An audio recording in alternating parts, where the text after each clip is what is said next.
Bienvenue à toutes et tous pour ce live. Si vous regardez en replay, vous allez à la minute 3, le temps que je mette en direct sur Facebook, puisque nous sommes en direct sur le groupe de Range ta vie.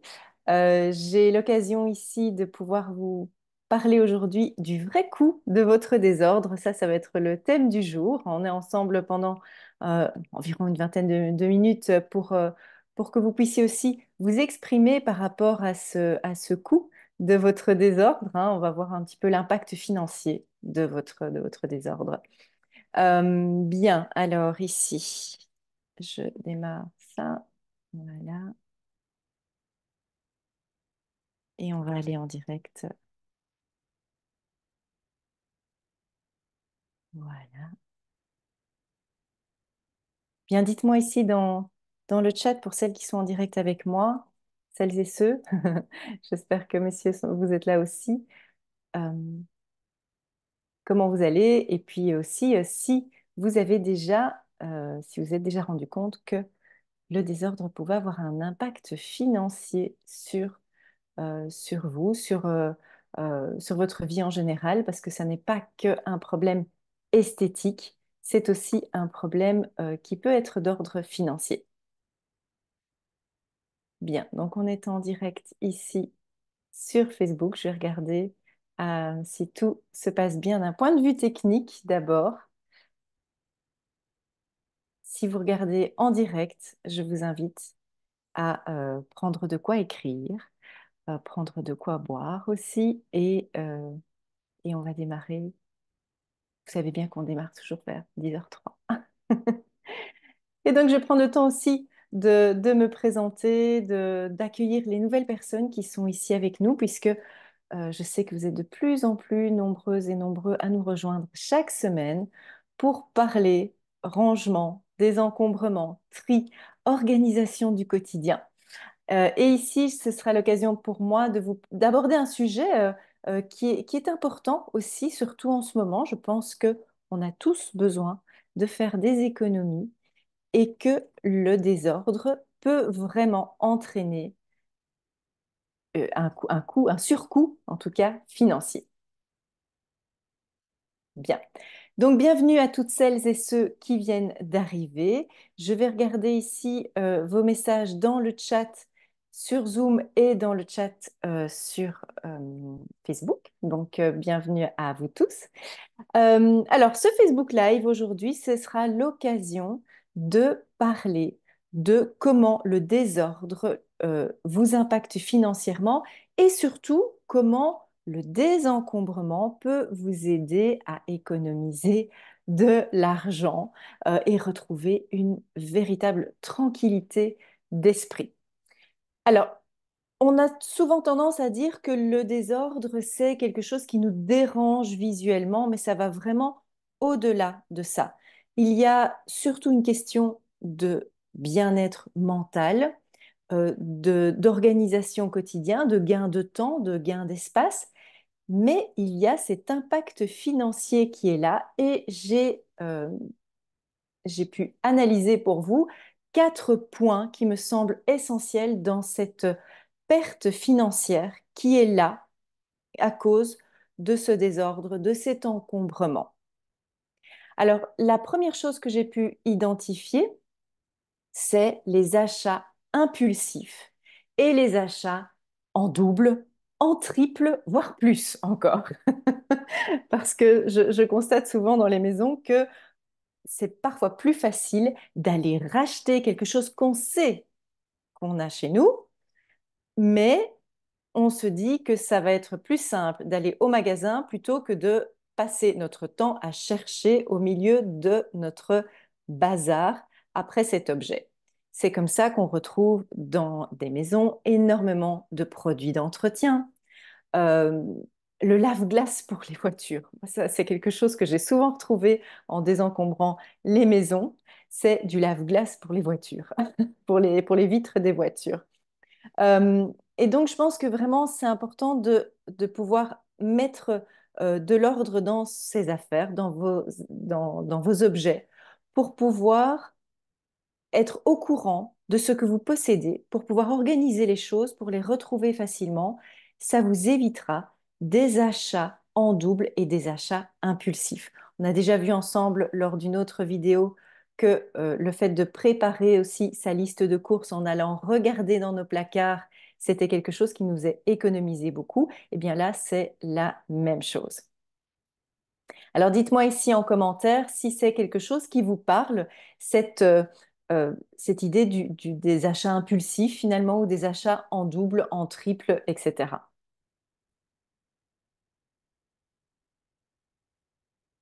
Je vais regarder ici vos commentaires dans Zoom et aussi dans le groupe Facebook. Pendant ce temps-là, je vais quand même prendre le temps de me présenter aussi pour celles et ceux qui ne me connaissent pas. Je suis Nathalie Craé, je suis la fondatrice de Range ta vie. Et régulièrement, le mercredi, une semaine sur deux, je vous offre ce que j'ai appelé le mercredi, c'est-à-dire une vidéo, un live, un article inspirant sur le blog. Je suis home organizer, j'aime accompagner et j'accompagne les personnes qui ont trop accumulé pour les aider à trier, désencombrer et réorganiser leur espace de vie afin d'alléger votre vie, votre maison en général, votre charge mentale surtout. Ça, c'est vraiment quelque chose d'important pour moi. Alors, Isabelle ici qui nous dit, oui, c'est vrai, le rachat lorsque on en a, mais on ne sait plus où ça se trouve. Anne qui me dit aussi, oui, mais parfois les produits, oui, parfois pour les produits d'entretien, pardon. Merci Marie-Ève de me dire que tout est OK, point de vue technique, c'est super. Voilà, j'ai des petites fées autour de moi aussi. Alors, je regarde ici dans le chat, mais il n'y a pas encore de commentaires. Alors, ça, c'est la première chose que j'ai notée pour vous. Ce sont les achats compulsifs et les achats en double, voire bien plus. La deuxième chose, ce sont les frais de stockage, tout simplement. Et là, c'est parfois, soit on loue des espaces de stockage. Actuellement, les espaces de stockage, on ne va pas donner de nom, mais ils ont énormément de succès. Ce sont des espaces de stockage qui vous attirent en disant que le premier mois est gratuit, mais au bout de 3 ans, vous vous rendez compte que vous payez tous les mois des sommes astronomiques pour conserver des choses dont finalement vous n'avez absolument pas l'usage. Et ça, c'est une des raisons pour laquelle on me contacte, c'est de me dire, j'ai tellement de choses chez moi que j'ai dû louer un espace de stockage et je me rends compte à quel point financièrement, c'est plus possible. Donc, c'est peut-être votre cas que vous avez peut-être un espace de stockage qui est loué, voire vous stockez chez quelqu'un d'autre. Alors, ça vous coûte peut-être pas là maintenant, mais peut-être que votre maison est trop grande pour vous et que cette maison que vous possédez actuellement ou que vous louez euh, est finalement un espace que vous payez pour stocker des histoires, des objets dont vous n'avez pas l'usage. Donc là, ça peut s'avérer effectivement être un gros impact financier. Alors Isabelle nous dit, il y a une émission sur les espaces de stockage qui sont vendus aux enchères. Oui, et très clairement, oui, je vois l'émission dont tu parles, Isabelle, merci. Très clairement, au bout de 3 ans, la plupart des personnes arrêtent de payer et les espaces de stockage se retrouvent avec les objets sur les bras et ils peuvent revendre vos affaires puisque vous n'êtes plus en ordre de paiement dans votre contrat. Donc imaginez à quel point ça a été une perte d'argent et bien souvent, ce sont des choses que l'on stocke par sentimentalisme, je veux dire, parce on a hérité parfois de certains objets. Ce sont bien souvent des meubles pour lesquels on accorde une trop grande valeur affective et ou financière.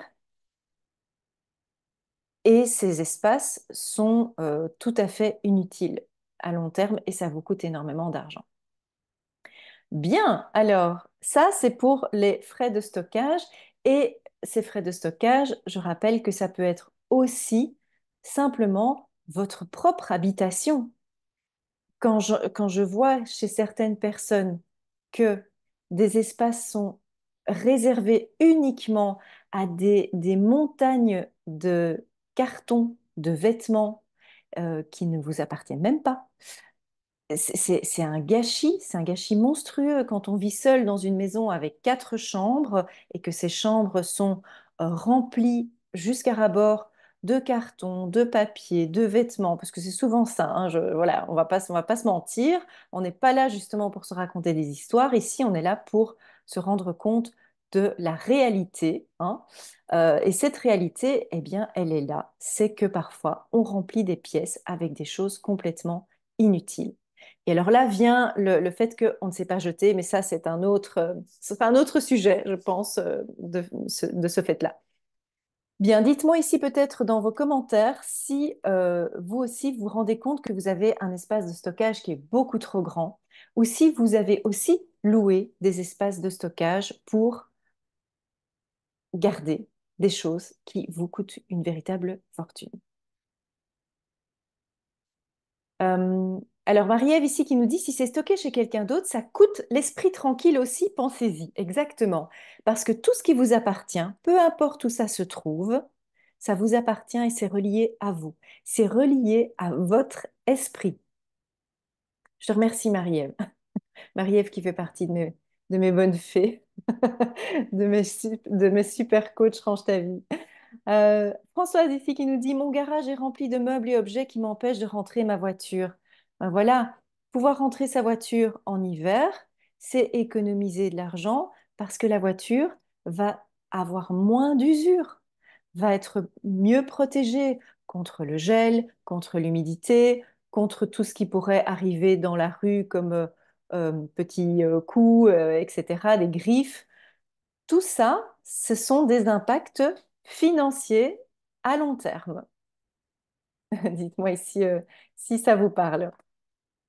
Alors, ici sur Zoom, on me dit aussi, effectivement, ça m'est arrivé dans ma vie, maintenant je donne et je jette. Ben voilà, tout simplement.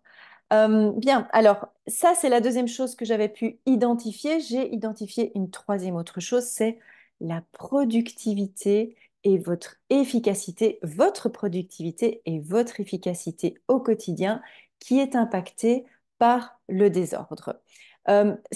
Le fait de vivre dans un espace qui est très encombré, très désordonné, que ce soit d'un point de vue personnel ou d'un point de vue professionnel, mais surtout d'un point de vue professionnel aussi, eh bien, ça peut avoir un impact financier dans le sens où le désordre en général diminue votre concentration. Vous ne pouvez pas être bien concentré dans un espace qui fait visuellement du bruit. C'est vraiment cette image-là que je retiens, c'est ce bruit visuel, cet impact que l'on peut avoir sur notre concentration, il a un coût, puisque ça peut impacter la productivité, et si ça impacte votre productivité et votre efficacité, eh bien potentiellement, ça ne vous aide pas dans votre recherche peut-être d'emploi, de clients, etc. Donc d'un point de vue professionnel. Mais aussi d'un point de vue personnel, quand on est moins efficace dans notre maison, sur le long terme, on a un impact sur la santé. Et cette santé, elle n'a pas de prix, mais elle a un coût. Et donc là aussi, on a cet impact financier qui est là. C'est qu'au bout d'un moment, ça vous use littéralement, ça vous use mentalement et le corps et le mental sont toujours intimement liés. Vous avez d'office des conséquences sur votre santé et sur votre portefeuille à long terme. C'est inévitable. Alors dites-moi si vous aussi, vous sentez que le désordre, ça vous impacte sur votre productivité, sur votre efficacité et je dirais même votre énergie au quotidien. Euh, Ici, Anne me dit, j'ai encore des objets à moi dans le grenier de mon compagnon et cela m'ennuie. Et ça, je comprends effectivement que et on le sait, on le sait. Donc, c'est même pas qu'on les voit tous les jours. Donc, c'est pas forcément ce que je disais tout à l'heure, ce n'est pas forcément un impact visuel, un problème esthétique. C'est, je le sais, c'est dans mon esprit. Et quand c'est dans mon esprit, ça me ralentit, ça me vide, ça m'empêche d'être efficace. Isabelle ici qui nous dit, j'ai tendance à stocker dans la cave parce que je ne les vois pas souvent. Et pourtant, on sait que ça nous impacte, que c'est là, que c'est présent. Imaginez qu'il y a un fil à chaque fois qui vous relie à chacun de vos objets. Isabelle qui me dit ici, oui, quand on ne paye pas ses factures à temps à cause du désordre. Ah ben voilà, ça on va y venir. C'est la quatrième raison que j'ai pu identifier par rapport à ce désordre, c'est l'impact des retards de paiement finalement euh, sur votre portefeuille tout simplement. C'est l'impact que ça a au quotidien. Donc ça peut entraîner le, donc des frais de retard et de paiement. C'est ça que j'avais identifié. Des retards de paiement quand vous n'avez pas payé une facture, vous avez des rappels, des frais de rappel. Vous devez aussi parfois euh, avoir des frais qui sont sur votre carte de crédit, qui sont finalement comme des sortes d'emprunts avec des pourcentages qui sont très très élevés. Donc tout ça, ça peut aussi être dû au fait que vous n'avez pas rangé certains papiers ou que vous ne les avez pas retrouvés suffisamment rapidement.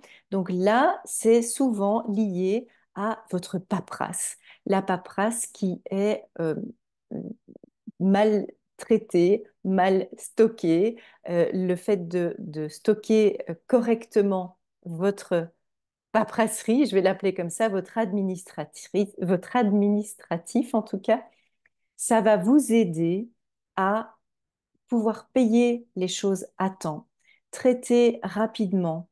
Tout ça, ça a un impact aussi sur votre portefeuille.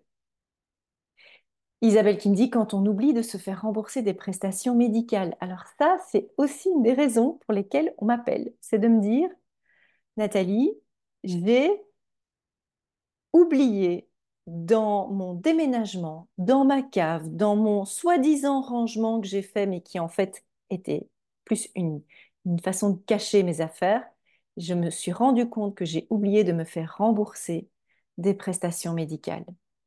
Et j'ai perdu beaucoup d'argent parce qu'au-delà de 2 ans, eh bien, la mutuelle ne vous rembourse plus les frais médicaux.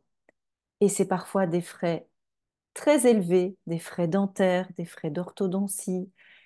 Et j'ai déjà plusieurs personnes qui m'ont contacté suite à ça en me disant, là, il faut que je fasse quelque chose, il faut que j'apprenne à ranger mes papiers, à m'organiser pour aller plus régulièrement déposer mes papiers ou les envoyer tout simplement parce que bien souvent la plupart des mutuelles vous proposent l'envoi gratuit. Donc on se demande parfois ce qui nous coince. Donc il y a des freins à aller lever par rapport à cet administratif, pardon, j'y arrive pas aujourd'hui, cet administratif qui nous ennuie. Parfois on a des freins par rapport à tout ce qui est administratif, on n'ose pas toujours euh, passer au-delà de ces difficultés que l'on a. On a parfois même des peurs par rapport à tout ce qui est documents administratifs. Et là, on est coincé.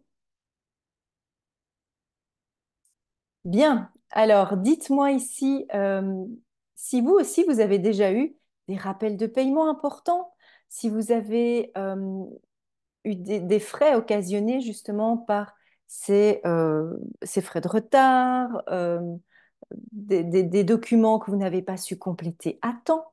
Ça, c'est aussi souvent ce qui se passe.